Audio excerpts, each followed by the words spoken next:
Turning now to this, crime continues to surge across the nation as reports of violent criminal activity, a daily occurrence in major cities. President Biden earlier this week, though, now calling to fund the police. Joining us to discuss, head of research for the Policing and Public Safety Initiative at the Manhattan Institute, Rafael Manguel. Rafael, thank you very much for joining me in studio today. We heard from the president. He wants to fund the police. Sure. Democrats in the past have said no. They wanted to defund the police. That was in 2020, even into 2021. Do you think there was damage from that marketing message that we heard from Democrats 2 years ago? Oh, there's no question about it. I mean, there's no question about it. One of the most persistent and consistent findings in the criminological research is that more police means less crime. When the Democrats took up the defund the police mantle, they laid the groundwork for accepting most of the blame for what followed in 2020 and 2021, and that was a major surge in serious violent crime in cities across the country, particularly in places like Minneapolis, where the defund the police movement really kind of took off. So, I do think it's interesting that President Biden is backtracking on that message for his party right now.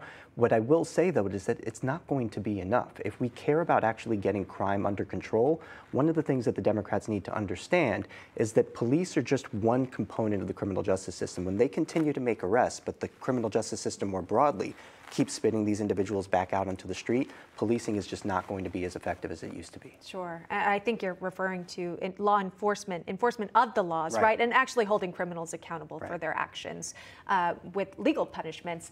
MSNBC had a guest on, a former Brooklyn prosecutor who would know something about enforcing the laws. But here's what his take was on the failed policing system. Let's listen.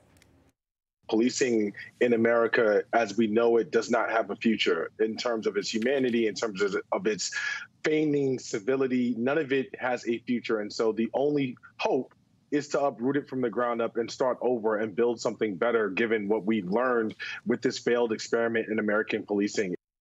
That would be a massive undertaking to completely rebuild. Your thoughts on that analysis? I mean, he's essentially advocating for betting with the lives of other people on, and it's a bet that he's very likely to lose. The idea that we can uproot the institution of policing and continue to maintain the levels of public safety that policing has been central to providing low-income minority communities in particular is just as misguided as an idea can be. And so when I hear things like that, what I hear are people saying, hey, let's try and figure out a way to do something that no one has ever figured out how to do. And we're not going to pay the price for that because the people who are going to bear the disproportionate brunt of that risk are people who, live in places that I'm sure that individual wouldn't dare send his kids to school in. I feel like with social media, you're able to see so much of surveillance video that unfortunately captures what almost appear to be random attacks on people. I feel like I've seen more and more of those online. Just these unprovoked attacks on people making their way down the streets, and then someone comes up to them, knocking them out. Have you noticed this? Is this something that police would be able to assist in if there were more of them who weren't retiring, which some numbers do indicate? Yeah, well, I do think the recruitment and retention crisis that has been confronting the institution of policing for many years now, we're going on close to a decade, is one that is, it calls for some kind of major response, and I think the federal government can play a role here. I mean, the 1994 crime bill put somewhere in the range of 100,000 new police officers on the street.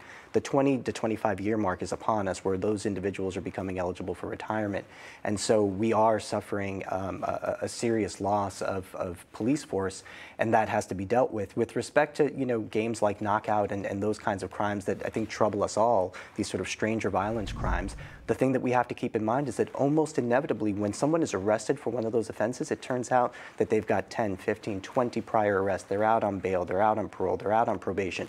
What does that tell us? It tells us that we can do a much better job of incapacitating these people when they come into contact with the criminal justice system, rather than putting them back out on the street repeatedly and hoping for different results. What's your message to community members who are seeing these crimes in their neighborhoods, around their schools where they send their kids? What can they do to send a message to these local DAs? I mean, get out there and make your voices heard. Show up to public meetings, show up to the voting booth. I mean, people have to understand that they do not speak for these communities in their entirety. The defund the police movement is a really good example of this, where it was sort of presented as a racial justice message, and yet Gallup polled 81% of Black Americans who told them that they wanted as much, if not more, policing than they were currently getting. So. Sure. Yeah, the media narrative of it all plays such an important role. As you say, get out and vote, right? If you want to make a difference, you have the chance to do so on Election Day. Rafael Manguel, thanks so much for joining us. Really do appreciate it. Thank you. You're welcome.